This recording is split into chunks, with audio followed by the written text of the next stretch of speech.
அனைவருக்கும் நாடி கார்த்தியின் மாலை வணக்கம். இன்றைக்கி நம்ம திருவண்ணாமலை கோயிலுக்கு வந்திருக்கோம். இன்றைக்கி திங்கக்கிழமை ஜூலை மாதம் 7ஆம் தேதி. இன்றைக்கி எவ்வளோ கூட்டம் இருக்குது அப்படிங்கிறதையும் நான் ஏற்கனவே கோவிலை பற்றிலாம் சொன்னதுனால இன்றைக்கி நம்ம கிரிவல பாதையில் போக போகிறோம். அந்த பாதையில் போகும்பொழுது இருக்கக்கூடிய சிறப்பு அம்சங்களையும் என்னென்ன வசதிகள்லாம் இருக்குது, வரும் காலத்தில் இன்னும் 2 நாள் கழித்து பௌர்ணமி வரப்போகுது, அந்த சமயத்தில் உங்களுக்கு இது உதவியாக இருக்கும். இதை பற்றி தெரிஞ்சுக்க வாங்க வீடியோக்குள்ளார போகலாம்.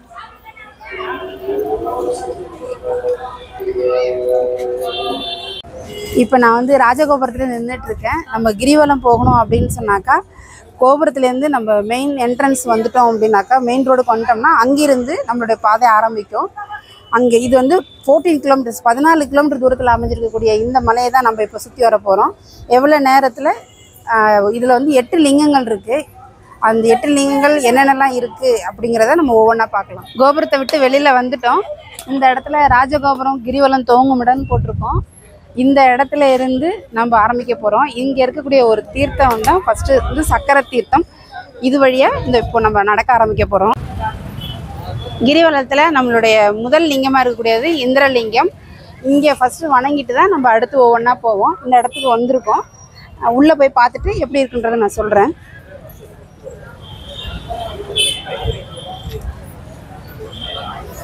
பண்டு ராசிகளில் ரிஷபம் துலாம் ராசி உள்ளவங்க முதல் லிங்கமாக இருக்கக்கூடிய இந்திரலிங்கத்தை வணங்கும் பொழுது அவங்களுக்கு நிறைய நன்மைகள் உண்டாகும். முதல் லிங்கத்தை வணங்கிட்டு 2வது லிங்கம் வரும்பொழுது அந்த பாதையில் வந்து சாலை போட்டுட்ருக்குறாங்க. நீங்கள் இந்த பக்கம் வரும்பொழுது கொஞ்சம் கவனமாக வாங்க. அன்னதான கூடம் இருக்குது. இந்த இடத்துல சிவகாம சுந்தரி சிதம்பரேஸ்வரர் திருக்கோயில் இருக்கிறத பார்க்க முடியுது. எதிர்ப்புறத்தில் எனக்கும் எதிர்ப்புறத்தில் விநாயகர் சன்னதி இருக்குது. இப்போ நம்ம அந்த பாதை வழியே 2வது லிங்கத்தை பார்க்க போகிறோம். இது ஸ்ட்ரைட்டாக போனால் திருவண்ணாமலை பேருந்து நிலையம் வரும். அந்த இடத்துல க்ரீன் போர்டு கிரிவலம் செல்லும் பாதையும் போட்டு நம்மளுடைய வலப்பக்கத்தில் காமிக்குது. அது வழியாக இப்போ நம்ம வந்து அடுத்த லிங்கத்தை பார்க்க போகலாம். திருவண்ணாமலை கோயிலுக்கு நம்ம நினைச்சாலே முக்தி கிடைக்கும் அப்படிங்கிற ஒரு சிறப்பம்சம் கொண்ட இந்த இடத்துக்கு தமிழ்நாட்டில் மட்டும் கிடையாது, பக்கத்து மாநிலத்தில் இருக்கக்கூடிய நிறைய பேர் இன்றைக்கி வந்திருக்கிறத பார்க்க முடியுது. கிழக்கு திசையில் இருக்கக்கூடிய இந்திரலிங்கத்தை வணங்கிட்டு நம்ம இப்போ தென்கிழக்கு திசையை நோக்கி போகும் பொழுது இங்கே அக்னிலிங்கத்தை வணங்க போகிறோம். திருவண்ணாமலை கோயிலுக்கு போயிட்டு இருந்தாக்க நமக்கு எப்படி ஒரு ஃபுட் வைப் வந்து ஃபீல் பண்ணுறோமோ அது போல தான் நம்ம கிரிவலம் போயிட்டு வரும்பொழுதும் அதே ஃபீலிங் கிடைக்கிறது இங்கே ஒரு ஆச்சரியமாக இருக்கும்.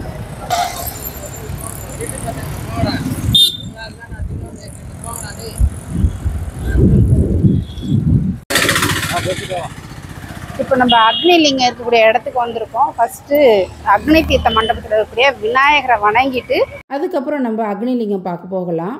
மண்டபத்துக்கு எதிர்ப்புறத்திலேயே அக்னி தீர்த்தம் அமைஞ்சிருக்கும்.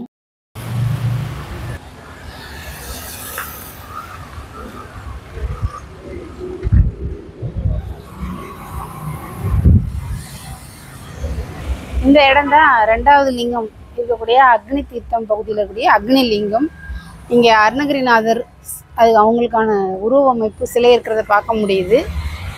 அம்பிகை வந்து சிவபூஜை செய்கிற மாதிரியும் வேலன் வில்லேந்தி நிற்கிற மாதிரி இருக்கிற காட்சி பார்க்க அழகாக இருக்குது.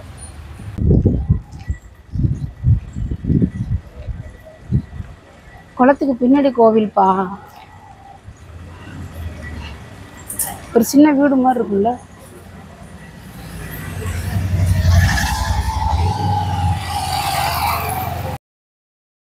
இந்த லிங்கம் மெயின் ரோட்டில் இருந்து ஒரு சின்ன தெருவுள்ள நம்ம வந்தோம்னாக்கா நிறைய வீடுகள் இருக்கக்கூடிய அந்த பகுதியில் இது அமைஞ்சிருக்கு. சிம்ம ராசிக்குரிய வழிபாட்டு லிங்கமாக இருக்கக்கூடிய இந்த அக்னி லிங்கம் தென்கிழக்கு திசையில் அமைஞ்சிருக்கு. மூணாவதாக நம்ம இப்போ வந்து யமலிங்கமுக்கு வந்திருக்கோம். இங்கேயும் தரிசனம் முடிஞ்சிடுச்சு. இப்போ நம்ம 3 லிங்கம் முடிச்சாச்சு. இந்த கிரிவல பாதையில் நிறைய கடைகள்லாம் இருக்குது. இன்னொரு முக்கியமான விஷயமும் நான் இந்த வீடியோவில் சொல்கிறேன். விருச்சிக ராசியில் இருக்கிறவங்க இந்த யமலிங்கத்தை வழிபடும் பொழுது நிறைய நன்மைகள் உண்டாகும்.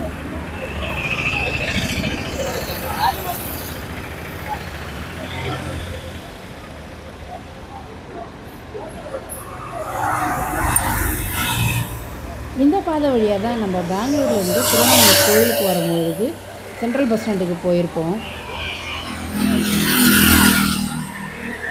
இப்போ நம்ம அடுத்த லிங்கம் பார்க்குறதுக்கு போக போகிறோம். இன்றைக்கி நிறைய பேர் கிரிவலம் வர்றதை பார்க்க முடியுது. இந்த இடத்துக்கு நம்ம வரணும் அப்படின்னாக்கா ஆட்டோ, கால் டாக்ஸி வசதியெல்லாம் இருக்குது.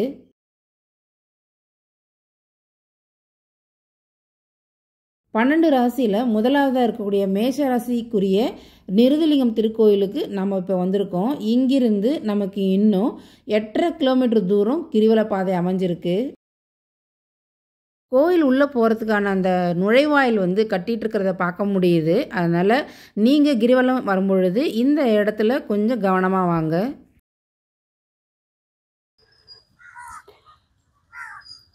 இங்கே இருக்கக்கூடிய தீர்த்த பகுதிக்கு பேர் சனி தீர்த்தம்.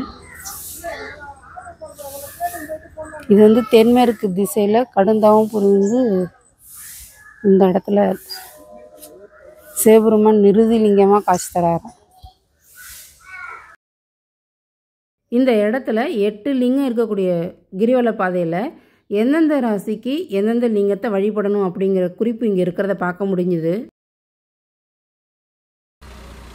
இது அண்ணாமலை சன்னதிக்கு நேராக இருக்கக்கூடிய திருக்கோவில், திருநேர் உண்ணாமலை அம்மன் திருக்கோவில். கிரிவல பாதையில் இதுவும் ஒரு முக்கியமான பகுதியாக இருக்குது. இந்த இடத்துல உண்ணாமலை அம்மன், திரு அண்ணாமலையார், காயத்ரி தேவி, நவக்கிரக திருக்கோவில் எல்லாமே இந்த இடத்துல அமைஞ்சிருக்கு.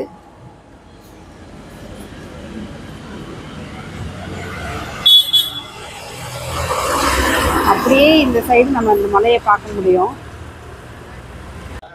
கிரிவல பாதையில் இருக்கக்கூடிய பழனி ஆண்டவர் திருக்கோயில் இங்கிருந்து அடி அண்ணாமலை 2 கிலோமீட்டர் தூரத்தில் அமைஞ்சிருக்கு.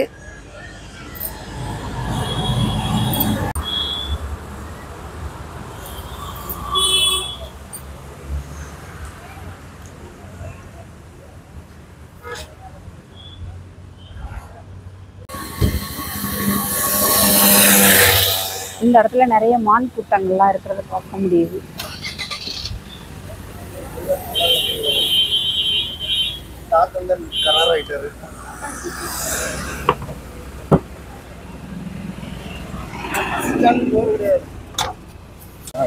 இப்போ நம்ம சூரியலிங்கம் திருக்கோயிலுக்கு வந்திருக்கோம். இங்கிருந்து கிரிவல பாதை இன்னும் நமக்கு 7 கிலோமீட்டர் தூரத்தில் அமைஞ்சிருக்கு. பாதையில் முதல்ல நம்ம சூரியனுக்குரிய திசையான கிழக்கு திசையில் இருக்கக்கூடிய இந்திரலிங்கம், 2வது சந்திரனுக்கு சிவபெருமான் அக்னி வடிவில் காட்சி தந்து அக்னி லிங்கமாக இருந்த பகுதியையும், 3வது யமதர்மனுக்கு தாமரை மலரில் சிவபெருமான் தோன்றி யமலிங்கமாக காட்சி தந்த திருக்கோவிலையும் பார்த்துட்டு வந்தாச்சு. அடுத்து நிருதிலிங்கன்ற இடத்துல பார்த்திங்கனாக்கா ராகு பகவானுக்கு உரிய திசையான அந்த பகுதியில் சிவபெருமான் அமர்ந்து காட்சி தந்ததுனால நிருதிலிங்கமாக இருந்தார் அப்படின்னு சொல்லி நம்ம இதெல்லாம் பார்த்துட்டு வந்துட்டோம். அடுத்து நம்ம பார்க்க போகிற இடம் வருணலிங்கம்.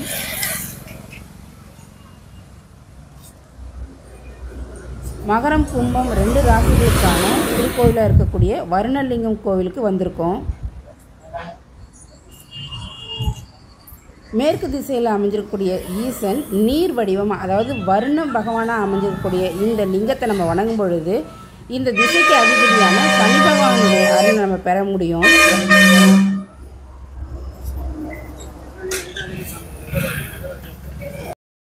பஞ்சகிருத்திகா அப்படிங்கிற தேவலோக மலரில் ஈசன் தோன்றி வாயு பகவானை ஆட்கொண்டாராம்.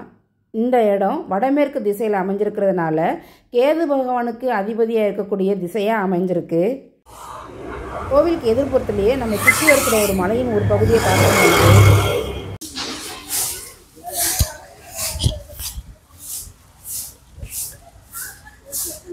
இப்போ நம்ம சந்திரலிங்கம் பார்க்க வந்திருக்கோம். இந்த இடத்துலையும் கோவிலுக்கு ஆர்ச் கட்டிகிட்டு இருக்கிறதுனால நம்ம மாற்றுப்பாதையில் வந்திருக்கோம்.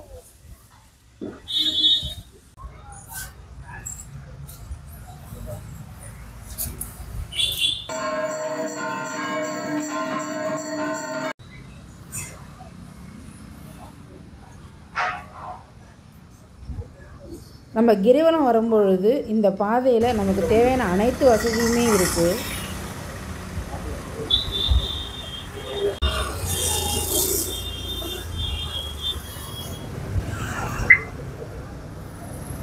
நம்ம அடுத்து குபேரலிங்கத்துக்கு வந்திருக்கோம். கிரிவலம் வந்து எல்லா நாட்கள்லையும் வரலாம். குறிப்பாக பௌர்ணமி அன்னைக்கு வரும்பொழுது இன்னும் சிறப்புகள் இருக்குது. இழந்த செல்வத்தை மீட்டு தரக்கூடிய சக்தி வாய்ந்த குபேரலிங்கம் திருக்கோவில் தனுசு ராசி மீன ராசிக்குரிய தெய்வமாக இருக்குது. 12 ராசிக்காரர்களுக்கும் ஒவ்வொரு லிங்கமும் ஒவ்வொரு சிறப்புகள் இருக்குது. இந்த கோயிலோட பெருசாக இருக்குது. இங்கே வந்து அன்னதான திட்டம்லாம் இருக்குது. தினசரி வந்து 50 பேருக்கு அன்னதானம் வாங்க மாதிரி இங்கே பண்ணியிருக்காங்க. அதுக்கும் தனி அமைச்சு கூட இருக்குது. இந்த லிங்கத்தை நம்ம வணங்கும் பொழுது குரு பகவானுடைய அருள் நமக்கு கிடைக்கும்.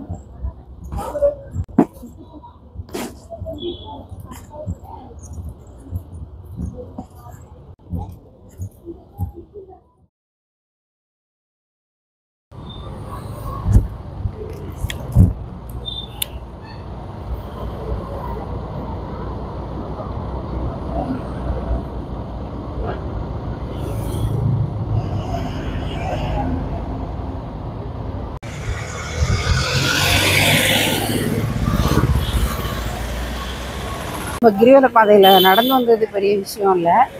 இந்த இடத்துல ஒரு சேலஞ்சிங்கான ஒரு பிளேஸ் இருக்குது. கிரிவல பாதை அப்படின்னு சொன்னாலே எல்லாரும் எதிர்பார்க்குற இடம் எப்படின்னாக்கா இந்த இடுக்கு பிள்ளையார் கோவில் தான். இதில் எத்தனை பேர் உள்ளர போயிட்டு வந்திருக்கீங்க அப்படிங்கிறத கமெண்ட் பண்ணுங்க.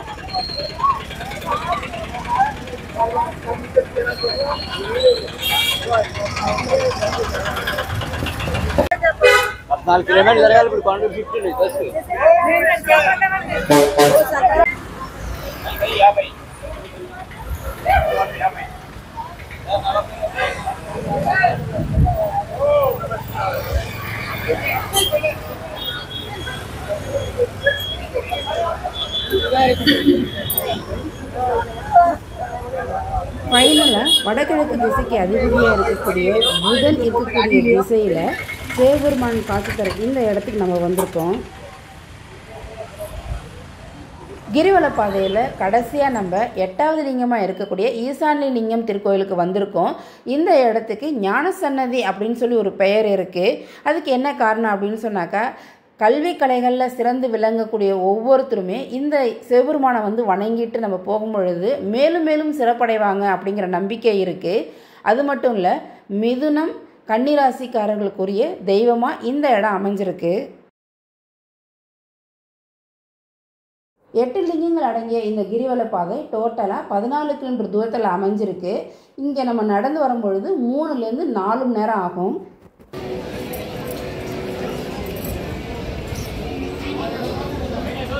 கொடிமரத்துக்கு பின்னாடி தெரியக்கூடிய இந்த மலைப்பகுதியில் தான் 8 லிங்கங்கள் அடங்கிய கிரிவல பாதை அமைஞ்சிருக்கு.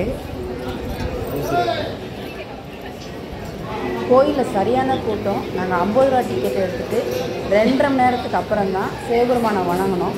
அதுக்கடுத்து நாங்கள் இங்கிருந்து ஊருக்கு கிளம்ப தயாராகிட்டோம்.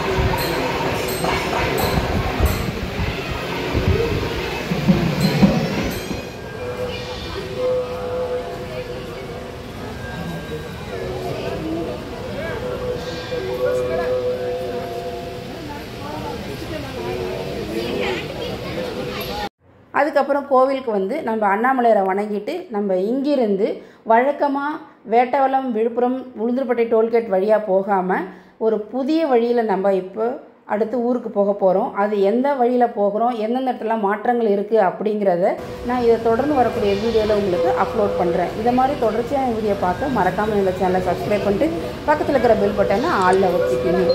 அப்போ தான் அடுத்தடுத்து போடக்கூடிய வீடியோங்களுக்கு உடனுக்குடன் நோட்டிஃபிகேஷனாக வந்து சேரும். இந்த வீடியோவில் நான் சொன்ன தகவல் உங்களுக்கு பிடிச்சிருந்தது அப்படின்னா லைக் அண்ட் ஷேர் பண்ணி மறக்காமல் கமெண்ட் பண்ணுங்கள்.